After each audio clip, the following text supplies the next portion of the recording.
Hi, everyone, and welcome to the special simulcast of the Neil Haley Show and celebrity interviews live from the grotto without Greg Hanna today. Greg, again, we'll ask Greg's unbelievable celebrity question. But our guest today, and we've had a lot of conversations about healthcare because of our one partner we work with. And I'm really excited about my guest today. He's the author of America's Wrong Turn, U.S. Healthcare in the Neoliberal Era. And our guest is John E. McDonough. Dr. John, thanks for stopping by. And you know what? This is our biggest issue. So if you look at why inflation is the way it is, why all these specific things, let's just say there wasn't a war and inflation was starting to go down. The biggest tax increase we have seen is healthcare, especially when we got rid of those those subsidies. The That has enhanced been, subsidies. yeah, the enhanced subsidies. Don't you agree? I agree 100%. Absolutely. Yes. It's a big issue. It's a big concern. People are worried about it from all different points of view because people are affected so differently across our fractured system. Right, and that's the problem. It's a fractured system in so many ways, and that's the biggest issue I see in this process. So I'm going to kind of take you down your path, but I have like we can go for hours on this subject matter because I just really think it's the biggest thing. If we can fix our healthcare system, and I've had conversations and how difficult it would be because we really would have the insurance companies would have to finally put their hands up and say we can't profit as much as we're profiting now. So you argue that American healthcare took a major wrong turn in the 1980s. What specifically changed during that decade that set the system on its current path? So it wasn't just healthcare, it was the whole US economy. There was a movement, an ideas movement that had roots in the 1930s and 40s that, for lack of a better term, is called the neoliberal movement. And another term for it is the free market fundamentalists. So these were believers in the free market, but extreme believers in the free market, so that government should get out of nearly everything and let the market make all of the decisions rather than what makes sense, which is to have some kind of a balance where you've got the private sector able to do what it does best and government then being involved in a way to try to deal with the things that the private sector just can't do, like creating affordable health insurance coverage for everybody. I see. So at one point they were thinking hands off government for everything, let the states decide. Then it's a complete mess, in your Mhm. opinion. Okay. Okay, good. Yes. All right. Why has the impact of neoliberal policies been more damaging to U.S. healthcare than to healthcare systems in other developed countries? So one of the pieces, there are many aspects to the development of neoliberalism, came from a op-ed that was written in 1970 by Milton Friedman, the Nobel Prize Mhm. winner. And the title of the op-ed was pretty plain. It said, "The purpose of the for-profit business is return on equity to shareholders and nothing else." And what he means is any obligations to workers, consumers, communities, the environment, totally inappropriate. The only thing you have to do is look out for your shareholders. And when you bring that outlook into medical care, you immediately run into a big conflict because one of the core beliefs of medical care is that it's all about the patient. The patient comes first.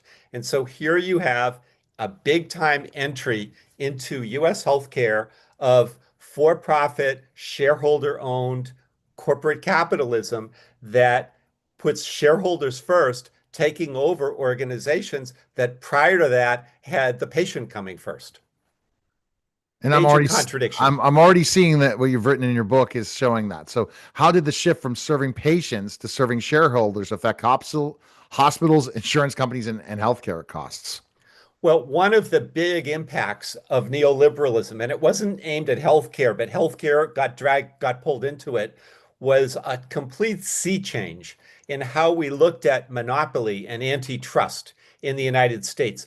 Prior to the 1980s, there was a belief going back to the Sherman Act of 1890 that we can't let companies get too big by buying up, taking out, acquiring, because when they do, they crush the competition and there's no more market there.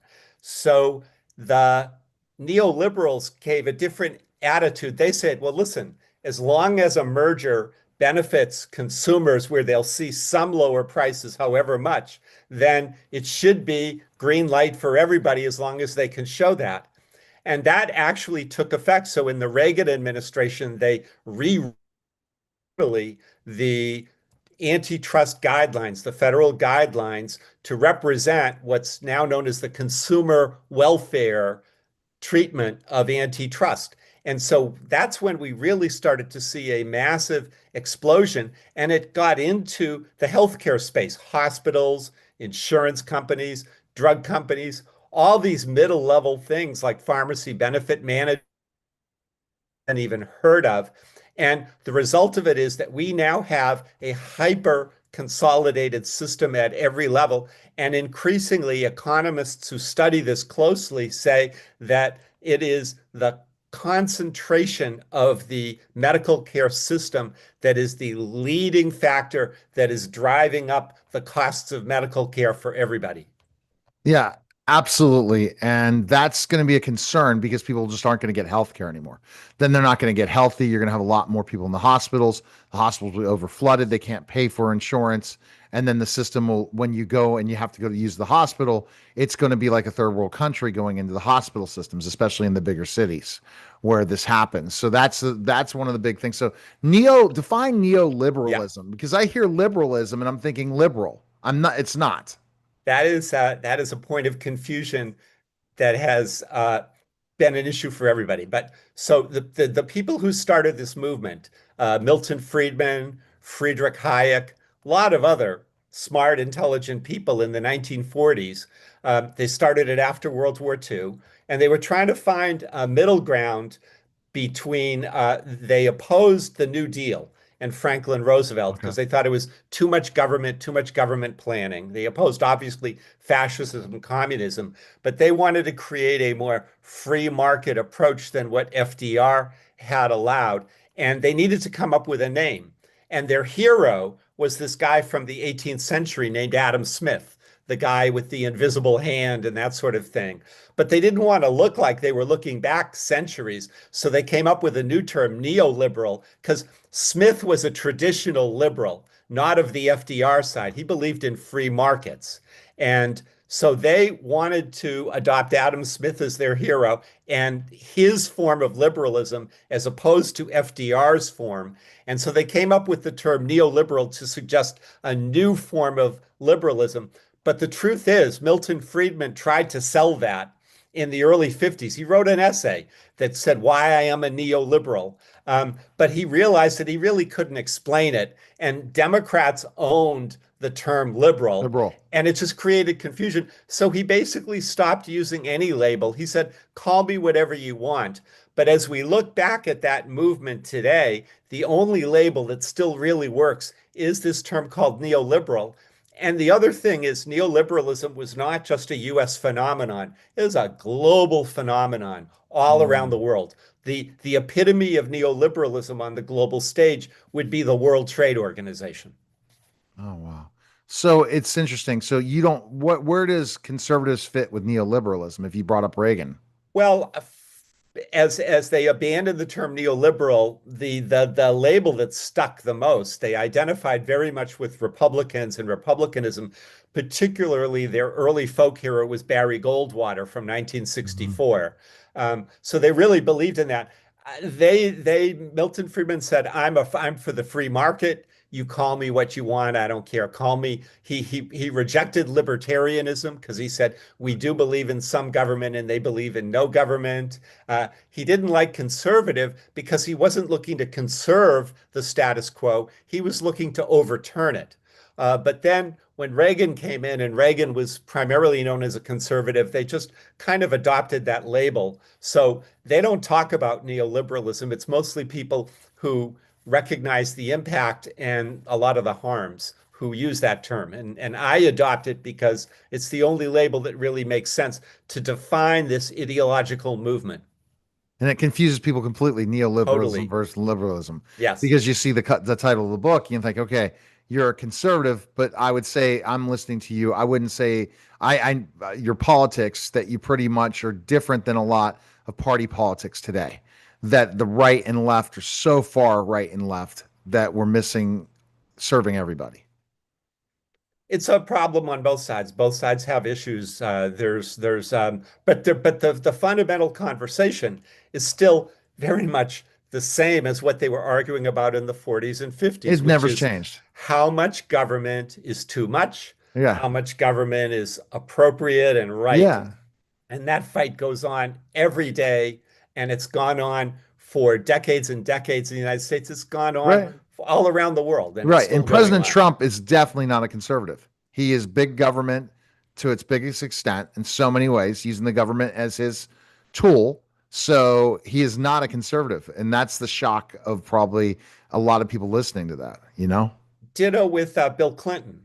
Hmm. Bill Clinton was known as a liberal, as a progressive, um, but a lot of his policies actually helped to accelerate the neoliberal cause Oh, of really? lower taxes and less government. They repealed the 1933 Glass-Steagall Act that separated commercial banking from investment banking.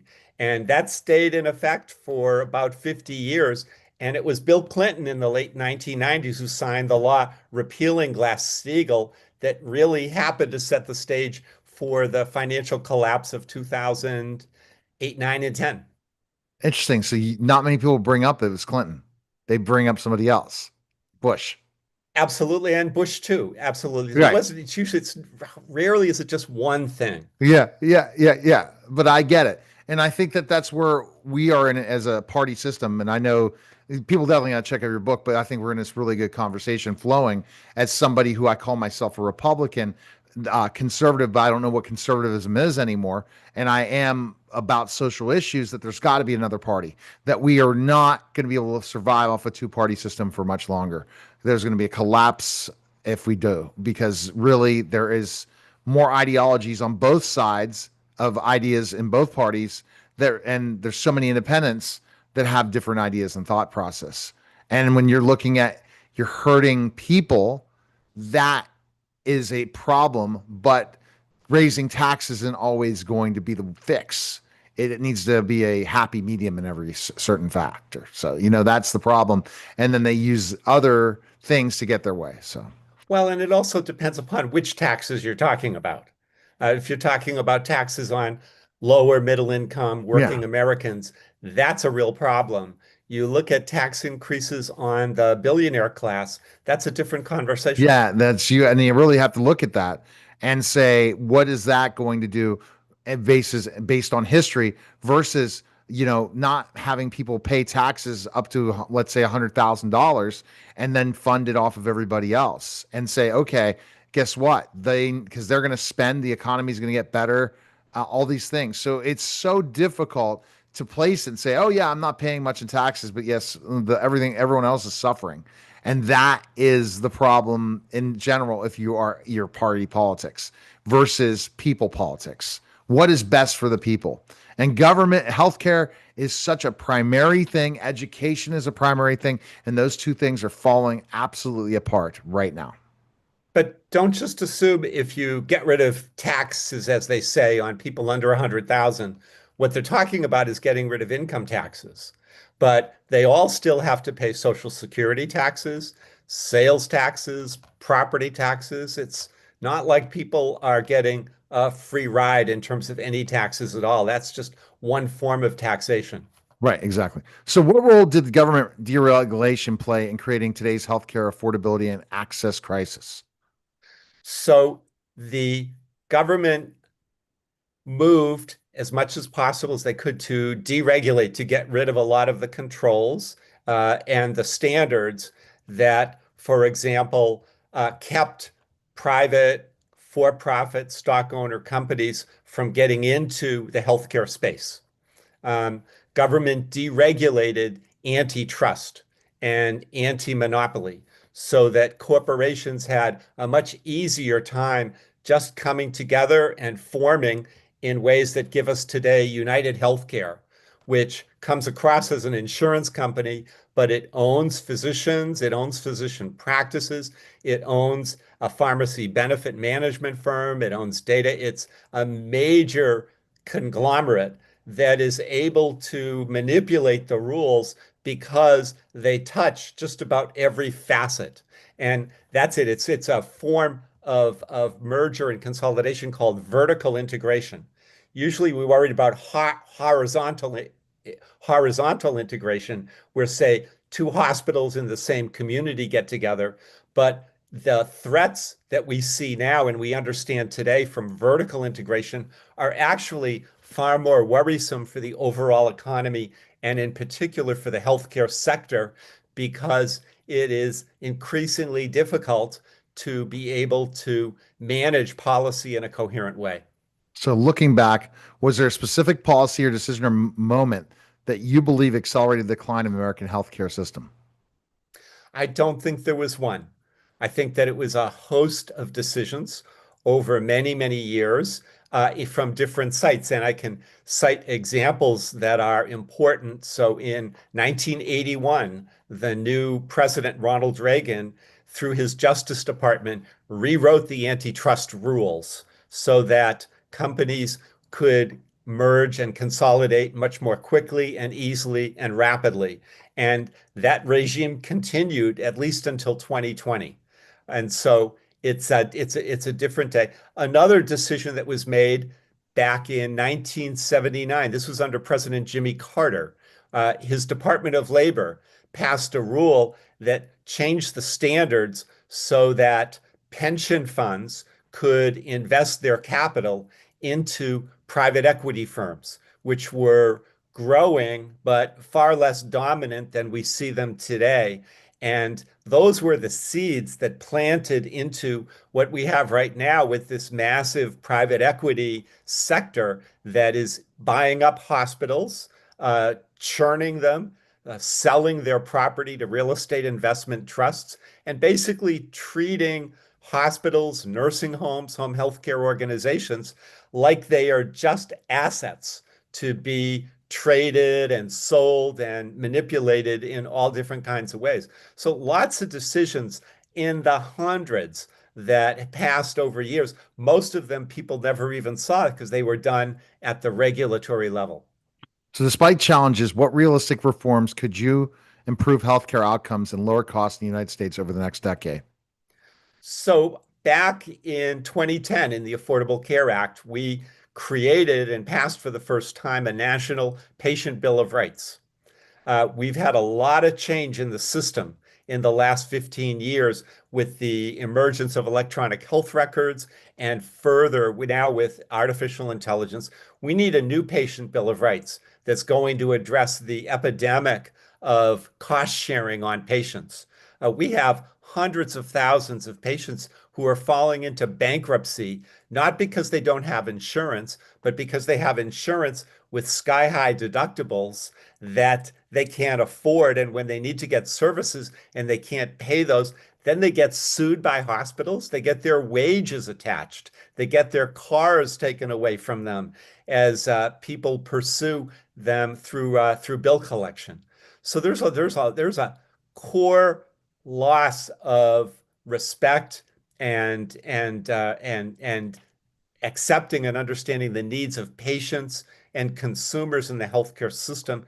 And we've got to get that back. I think that is job one. There's a lot more. We really need to do major reform of antitrust. We need to control private equity's involvement in the system. For example, the Congress right now is passing, and President Trump is going to sign it, a ban on private equity buying up single family homes, which they've been doing all over the country. They buy them up, they jack up the prices. In some cases, they turn them into rental units so people can't find houses to buy because private equity gets there first and they pay cash on the line for it.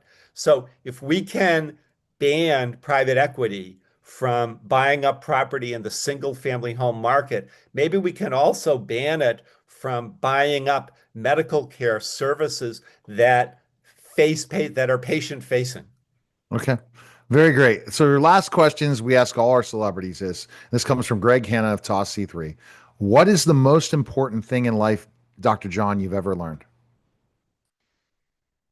Oh, the importance of family and being in connection with people who you trust, however you define a family. There's so many different forms of it, so many different ways, so many expressions, but paying attention to and respecting and caring for the people who are closest to you is numero uno, as far as I can see. I love it. Best place we can pick up your book. Where can we go?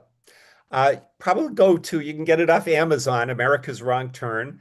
You can, if you go to Johns Hopkins Press, you just Google Johns Hopkins Press and look at my book and use the use four letters HTWN, and you can get it 30% off the retail price. All right. Thank you, Dr. John. Appreciate it. That was a special simulcast of the Neil Haley Show and celebrity interviews live from the Grotto with Greg Hanna. Guys, take care.